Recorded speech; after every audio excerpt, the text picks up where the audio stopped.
Here to review WWE SmackDown Live. About to be review WWE SmackDown Live. Feel free to hit that like button, hit that subscribe button as well. I'm here reviewing WWE SmackDown Live. And we're about to hop into this right now. The good and the bad. We're about to hop into the new review, a fresh way to look at things. About to hop into it right now. First up, we started with R-Truth and Carmella.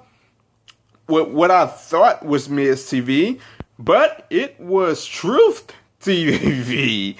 And this was an entertaining segment, I must say so myself. You can tell that R-Truth, and first up the guest was Daniel Bryan. And you can just tell that R-Truth is a naturally funny guy. And he started talking about how Daniel Bryan could have catharsis if he beat The Miz.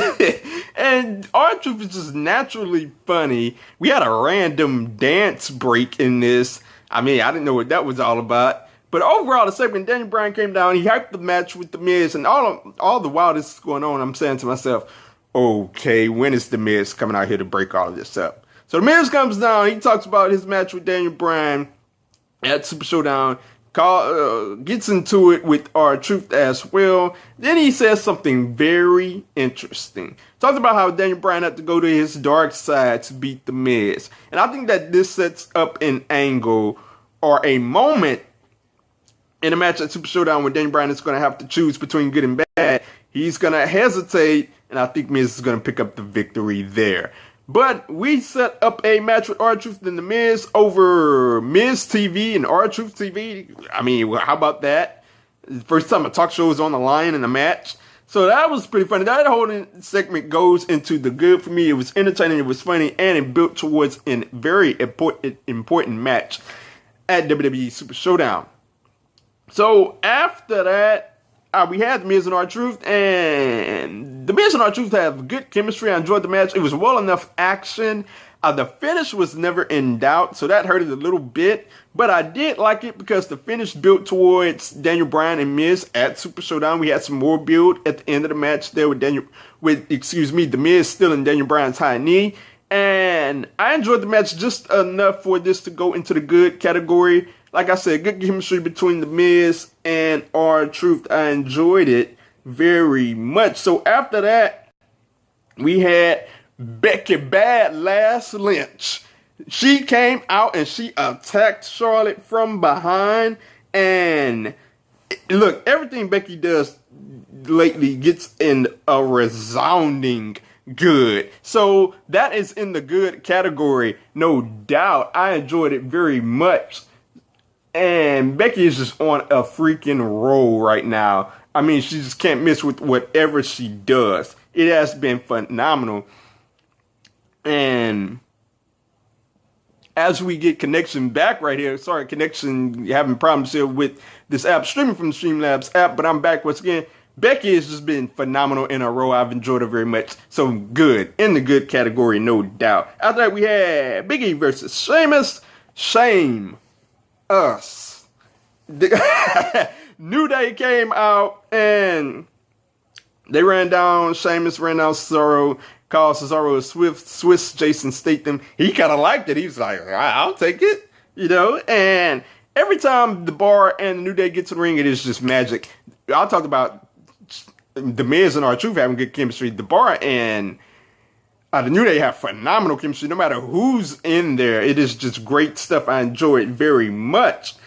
And this was a phenomenal, it was a good match. I'll put it in good. I cannot say that it was a phenomenal match, but the key moments in the match, we had a bro kick that was reversed into a nice power bomb from Big E. We got a good near fall out of that. And the ending was a reversal from the beginning to the bro kick from Sheamus. Sheamus gets the 1, 2, 3. It was a solid back and forth. The crowd was very much into this match, so this gets definitely good out of me.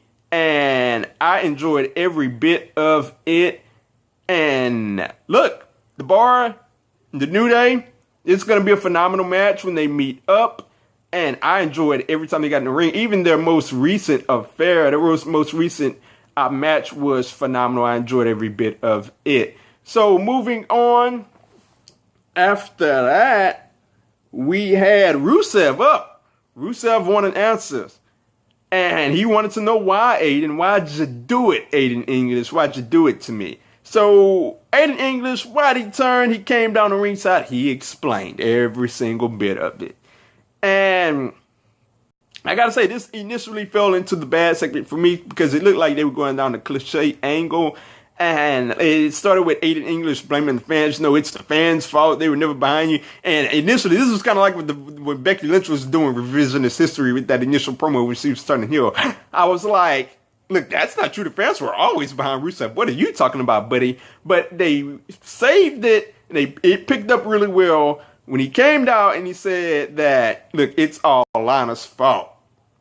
And even that's a little cliche as well, but at least that made some sort of sense. Look, when Lana came in, it kind of hampered Aiden English, and Rusev. You can make that case storyline wise.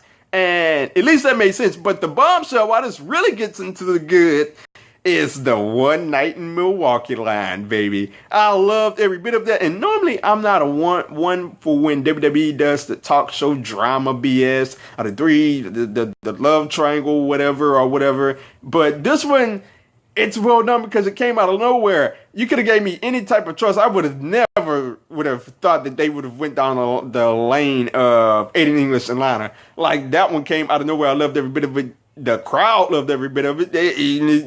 Apparently Twitter loved every bit of it. I was on. Everybody loved it. So it was completely out of nowhere.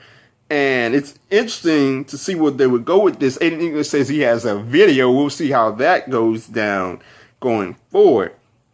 Becky Lynch even poured salt on the wounds backstage as well. And we even got a segment out of that where it would be Becky Lynch versus Lana. So moving on, after that, we had Asuka and Naomi versus Sonya Deville and Mandy Rose. Mandy Rose. Where is my mind today? But Sonya Deville is severely underutilized, in my opinion. She is a woman that's world title caliber, in my opinion. Like, I really think that Becky Lynch and Charlotte, once this gets over with, whatever they're gonna do, I think Sonya Deville should be next in line. They just have to build her up right. She has the credentials to put on a phenomenal match with Becky Lynch. They just have to tell a solid story going into it. So we asked for this match. It was so short. Like, the action was decent enough, but we only got like a minute coming out of the commercial break. Naomi got the hot tag. She ran wild. That was good enough, but this goes into the bad category first of the night because they only got like a minute of action out of the break. So it didn't even give me anything to get invested into. So this one goes into the bad category. Next up, we had Nakamura versus Ty Dillinger.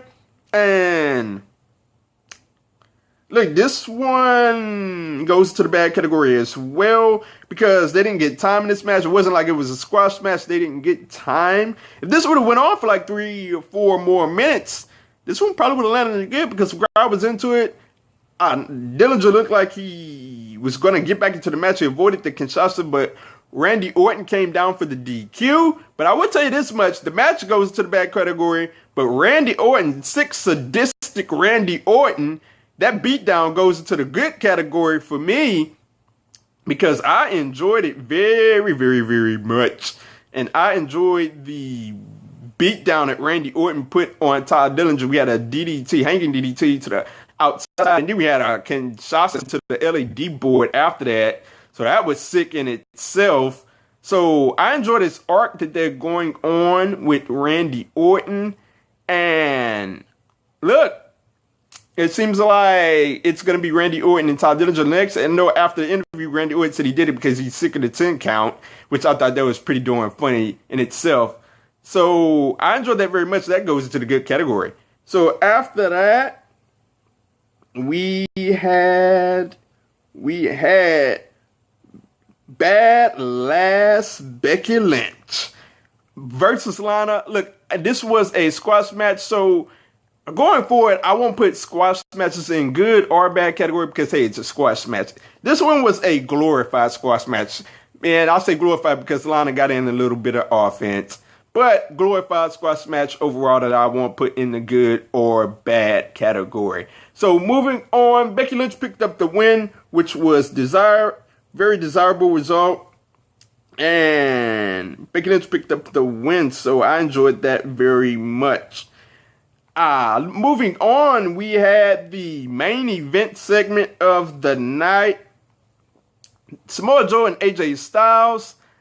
And I enjoyed this. Samoa Joe was supposed to be at ringside. He was not there for the contract signing. AJ Styles was. Turns out that Samoa Joe was at AJ Styles' house. And like, we couldn't figure out that it was AJ Styles' house because we needed a big Styles on the mailbox.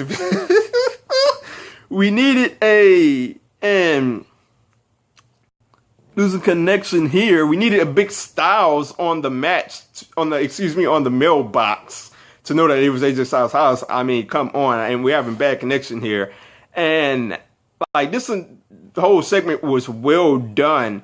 I enjoyed every bit of it. And I'll say that the one bit I didn't enjoy was AJ Styles, talking to a clearly taped Samoa Joe. And I mean, that one came off as bad, but eventually they got into it. Samoa Joe was into it. He antagonized AJ Styles really well. Had the baby doll for Annie. That was pretty funny. Talked about he was going to not let himself into the house, but he was going to ring the doorbell. We got left on the cliffhanger with the doorbell being rung. We sprung to the purge, and I gotta say, this was a well done segment, and I enjoyed every bit of it.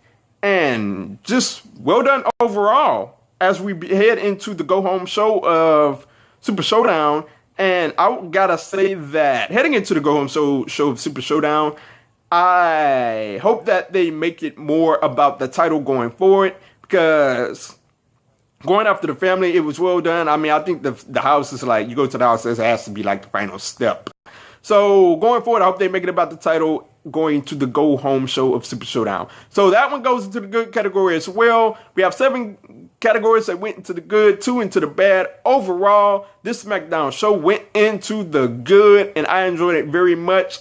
It is a very easy show to watch. It wasn't a great show, but when you compare it to Raw, it's like, what is the mindset? What is even the mindset going from Raw to SmackDown? Why can't Raw be this easy to watch? I know it's a 3-hour show, but in those 3 hours, it could be an easy watch still. So this was good overall. Let me know your thoughts down below. I know this isn't the normal setup for my YouTube shows, because shortly after this, I will be watching The Gifted and reacting to The Gifted superhero show. New segment, that I kind of feel that I'm going to add to the channel.